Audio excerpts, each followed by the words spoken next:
Covering Hilo to Kona, Hawi to Naalehu, this is Big Island Video News. I'm Stephanie Salazar.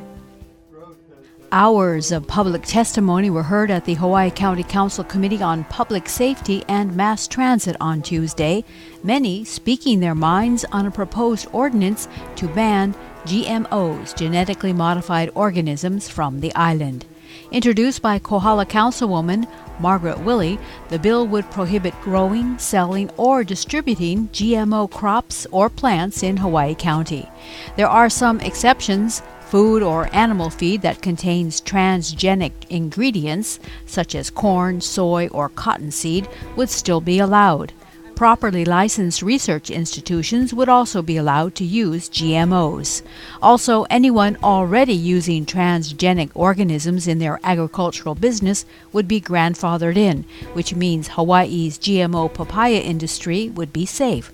After hearing from both sides of the issue, the Council Committee decided to hold off on any discussion or decision-making until its next meeting in 2 weeks. Hawaii County Fire Rescue personnel plan to resume a search at first light on Wednesday for a missing man who was last seen camping in Waipio Valley on Monday. According to a fire dispatch, the man told friends he was setting up a camp and then going for a swim. The man's belongings were later found neatly stacked near the shore. The campsite he had set up was undisturbed. There was no other trace of him in the area. The missing man is a Caucasian male in his 60s, described as having a large body build. He was last seen wearing green shorts. A record of decision has been signed for the Hawaii Volcanoes National Park's plan and environmental impact statement for protecting and restoring native ecosystems by managing non-native ungulates. The Park Service announced the news in a media release on Tuesday. It says the goal is ecosystem protection. That means getting rid of goats, sheep, deer, and pigs in the managed areas. The Park Service says control techniques would be primarily lethal, but non-lethal techniques could also be considered. The plan also calls for complete boundary fencing for Kahuku and Ola'a rainforest.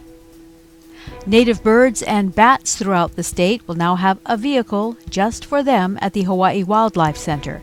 Thanks to a generous challenge grant by the Omidyar Ohana Fund of the Hawaii Community Foundation and dozens of individuals who rallied together to answer the challenge, the new state-of-the-art Native Wildlife Rehabilitation Facility now has an official vehicle that provides wildlife transport to and from the center.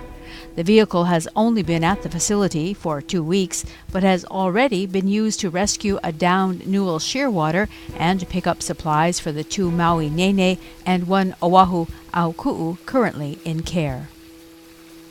This is Big Island Video News for Wednesday, May 15th, 2013.